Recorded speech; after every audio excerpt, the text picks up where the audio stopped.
میرے دوستو چلتا ہوں قرآن کی طرف، گھبرائیں نہیں میرے بھائی، مجھے کچھ کہنا ہے، یہ الفاظ ہیں سورۃ مائدہ کے، ان اللہ لا یہدی القوم الکافرین، میں اللہ کافروں کو ہدایت نہیں کرتا، میں اللہ، یہ جو بات اللہ نے بنایا ہے، ارے کہاں کہ پہلے تو قرآن کو پڑھ کر دیکھ، اللہ چاہتا کس کو ہے، کس کو نہیں چاہتا؟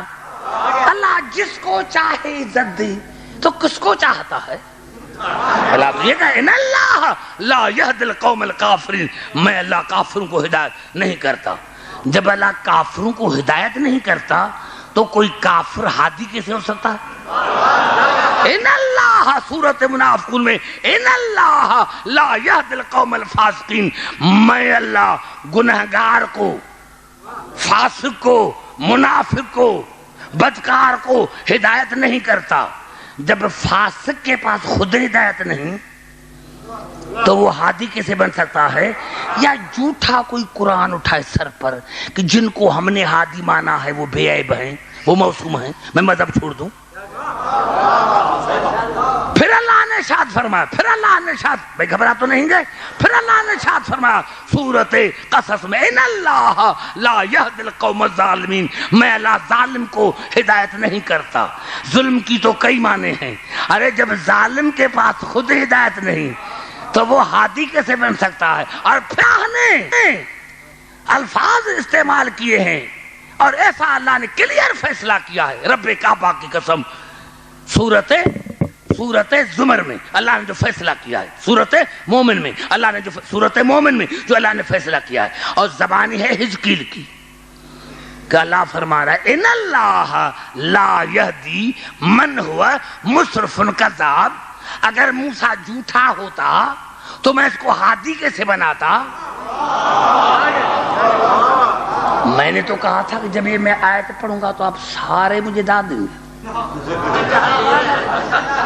میں نے بڑا جملہ کہا، یعنی اعتراض تھا فرعون کو کہ یہ ہادی نہیں ہے، یہ جھوٹا ہے، تو اللہ نے حزقیل کی زبانی بتایا کہ ان اللہ لا یہدی من هو مسرف کذاب، میں تو جھوٹے کو ہدایت ہی نہیں کرتا۔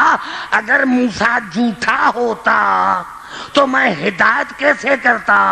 پتا چلا جس نے ایک بھی زندگی میں جھوٹ بولا ہو اللہ اس کو ہادی نہیں بناتا۔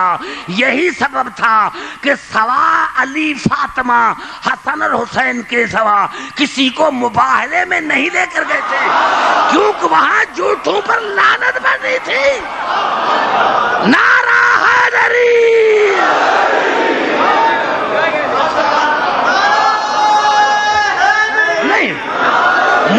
مجھے یہاں تفسیر کی کوئی ضرورت نہیں، آیتیں پڑھتا جاتا ہوں، یہ 4 آیتیں میں نے پڑھی، اب آپ آیتیں 3 آیتیں ہیں سورۃ مائدہ کی، وَمَن لَّمْ يَحْكُمْ بِمَا أَنزَلَ اللَّهُ فَأُولَٰئِكَ هُمُ الْكَافِرُونَ، اللہ نے جو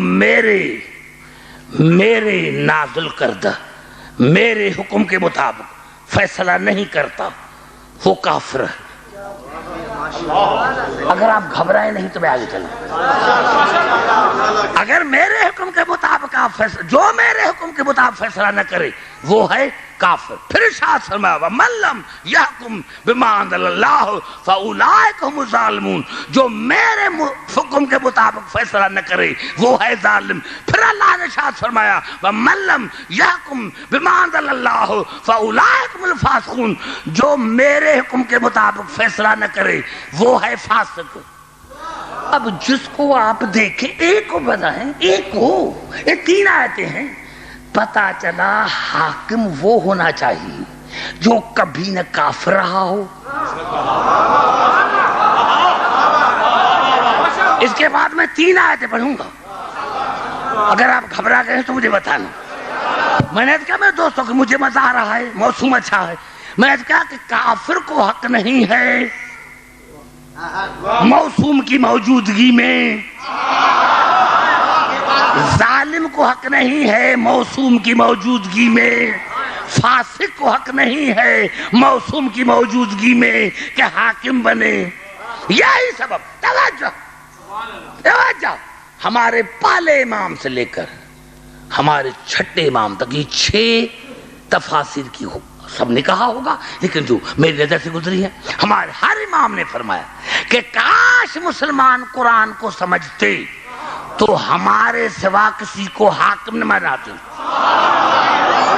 اب قبلہ میں 3 ہے، گھبرا تو نہیں گے میرے بھائی، میں اس کا سارے پڑھے لکھے موجود ہیں، 3 آیتیں میں پڑھنا چاہتا ہوں، نمبر بھی دینا چاہتا ہوں۔ سورۃ نساء کی آیت نمبر 57، 58، 59، یہ 3 آیتیں میں پڑھنا چاہتا ہوں، 57، 58، 59۔ موصول نے فرمایا جو پہلی آیت ہے وہ ہے ہمارے لیے، جو دوسری آیت ہے وہ ہے عوام کے لیے، اور جو تیسری آیت ہے وہ ہے ہمارے دشمنوں کے لیے۔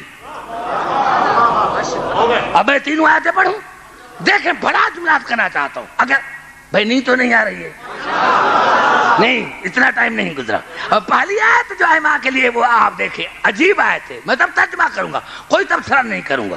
ارشاد ہے ان اللہ یأمرکم ان تؤدوا الامانات الی اہلھا، اللہ تمہیں حکم دیتا ہے کہ امانتوں کو پہنچاؤ ان کے پاس جو امانتوں کے وارث ہیں۔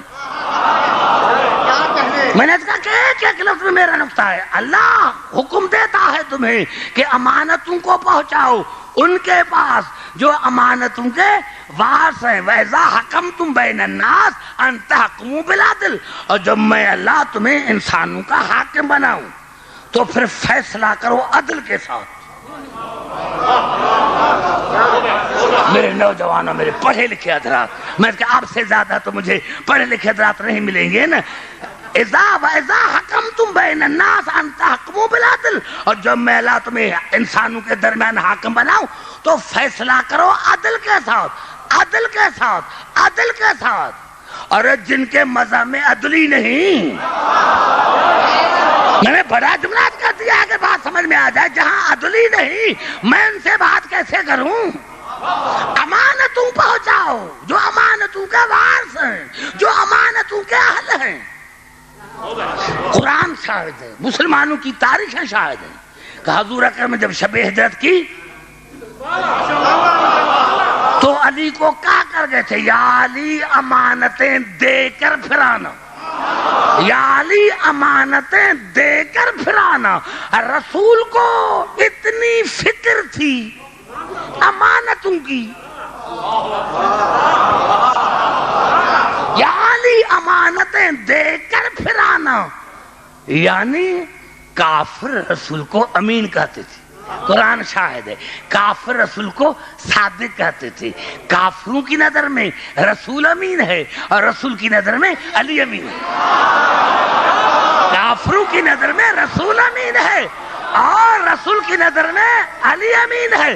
گھبرائے نہیں میرے بھائی، کافروں کی نظر میں نہیں، نعرے کم لگائے تاکہ میں آگے چل۔ کافروں کی نظر میں رسول امین ہے، رسول کی نظر میں علی امین ہے۔ اور کس کی امانتیں تھی؟ کافروں کی امانتیں تھی نا، مشرکین کی امانتیں تھی۔ کون سی امانتیں تھی؟ پیسے ہوں گے، چاندی ہوگا، سونا ہوگا، علی یہ دے کر پھرانا، پھرانا۔ پھر سلایا علی کو تھا، امانتیں کسی اور کو دیتا۔ میں نے بڑا جملات کر دیا ہے، یا علی یہ بڑا کام تھا تمہارا، مشکل کام تمہارے حوالے، یہ چھوٹا کام ہے، یہ امانتیں تم دے کر آنا۔ کوئی تاریخ میں بتاؤ کہ امانتیں فلاں کو دی، میں مذہب چھوڑ دوں؟ ارے کیا امانتیں ہوں گی، سونا چاندی پیسہ، وہ علی کو دیے کہ یہ امانتیں دے کر پھرانا۔ رسول کو اتنی فکر ہے امانتوں کی، اب یہ تو ہیں چھوٹی امانتیں۔ اور پھر مسلمان بھائیوں نے اس آیت کی شرح کی، اِنَّا عَرَضْنَا الْأَمَانَةَ عَلَى السَّمَاوَاتِ وَالْأَرْضِ وَالْجِبَالِ فَأَبَيْنَ أَن يَحْمِلْنَهَا۔ اللہ نے فرمایا کہ میں نے کائنات پر امانت کو پیش کیا اور سب نے اٹھانے سے انکار کر دیا۔ یہاں مسلمان لکھا کہ امانت کی معنی ہے دین، امانت کی معنی ہے دین، یعنی سب سے بڑی امانت ہے اللہ کا دین۔ ارے جو رسول جس رسول کو جاؤ جس رسول کو، دین ہے اللہ کی امانت، دین ہے اللہ کی امانت۔ واہ یا رسول اللہ واہ، تمہیں کافروں کی امانت کا خیال تھا خالی امانتیں دے کر پھرانا، اور تمہیں اللہ کی امانت کا کوئی خیال نہ رہا، جو تو امت پر چھوڑ گئے جو چاہے وہ لے۔ نعرہ حیدری،